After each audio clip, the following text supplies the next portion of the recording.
Hey folks, quick video here. I'm sure that we'll talk more about this next week, but I wanted to comment on the news that went down yesterday. We basically saw Joe Biden's administration implode before sending out the $1,400 survival checks, which, as you'll remember, was supposed to be $2,000. But I'm going to share two tweets with you and two articles that I think summarize the situation well.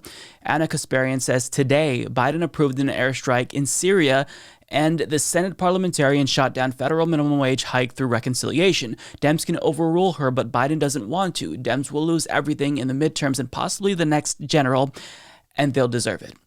This is precisely correct.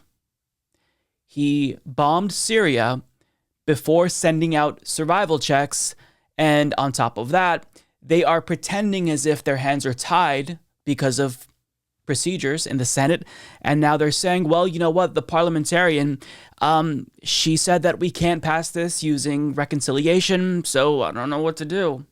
Looks like we can't pass it. They don't want to pass it. They're using this as an excuse.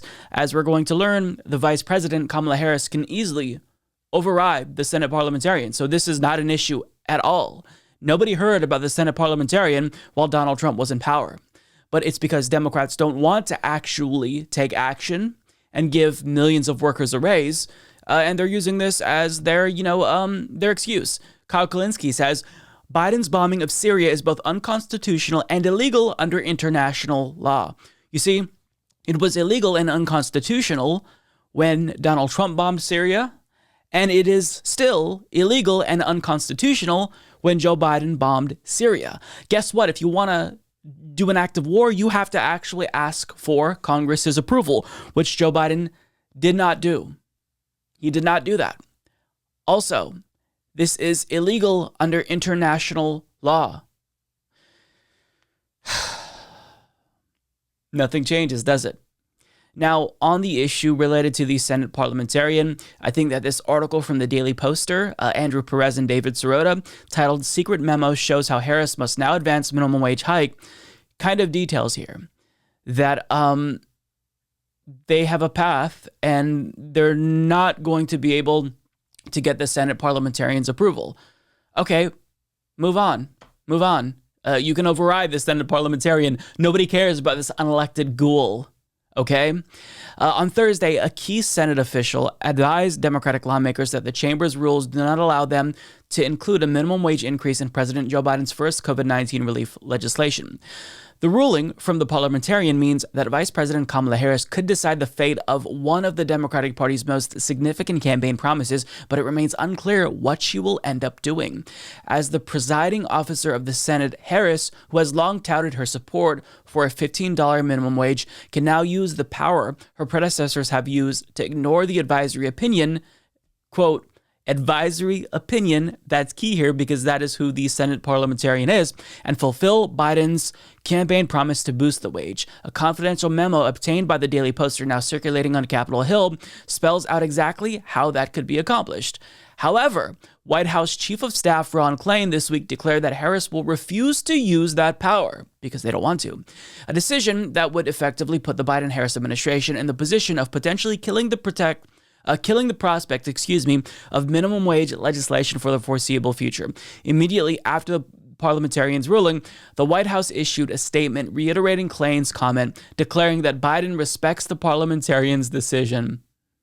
Well, our hands are tied, folks. The parliamentarian spoke. This unelected individual who actually has no institutional power just serves as an advisory role that we can easily override. The parliamentarian spoke, so it's over. I mean, is this a joke?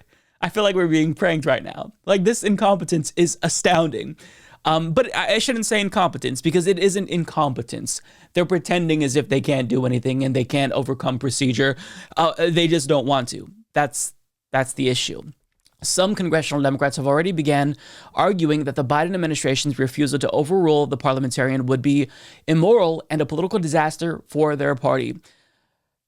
Yeah. It's been 12 years since we've raised the minimum wage, and if we're going to make those promises, we have to be able to deliver on them, Democratic Representative Pramila Jayapal said Wednesday on MSNBC. Because I'll tell you what, in 2 years, when people vote in the midterms, you're not going to be able to say, well, I'm sorry, we couldn't raise the minimum wage because the parliamentarian ruled that we couldn't do it. That's not going to fly. Exactly. If you do not get results, you will get obliterated. Now, moving on to Syria. This is an article from Forbes. Biden launches airstrike against Iran-backed militia in Syria. So not only is he illegally bombing Syria, he's escalating with Iran when he should be getting us back into the Iran nuclear agreement.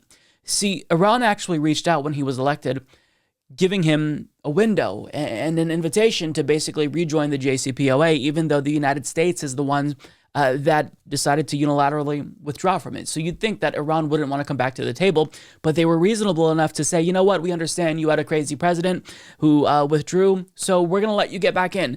Biden has basically given them the cold shoulder, and now he's escalating with them.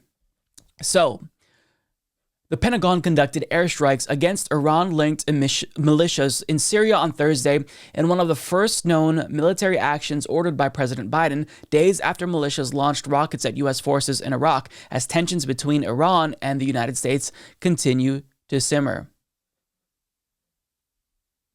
Yeah, this is basically, we're seeing proxy warfare with Iran now.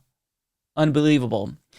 The airstrikes destroyed several structures used by Iran-backed Shia militias operating on the border between Syria and Iraq. Pentagon Press Secretary John Kirby announced in a statement Thursday evening the news was first reported by Reuters. Kirby cast the strikes as a defensive move following several rocket attacks on American facilities in the Iraqi cities of Baghdad and Erbil this month. Hey, quick question. Why are we still in Iraq again? Why are we still there? U.S. officials told multiple news outlets the airstrikes were meant to deter future attacks without seriously escalating tensions in Iraq and Syria. Hilarious. The White House vowed Tuesday that the groups responsible for those rocket attacks believe the Shia militias underwritten by Iran will be held fully to account. I just love this line right here. They're basically saying, listen, we had to do an act of war to de-escalate. That's the argument that they're using. It's laughable. It's absolutely laughable. Now, I'm not seeing any details on the deaths here, but from what I've read, there were 17 individuals who were killed in this strike.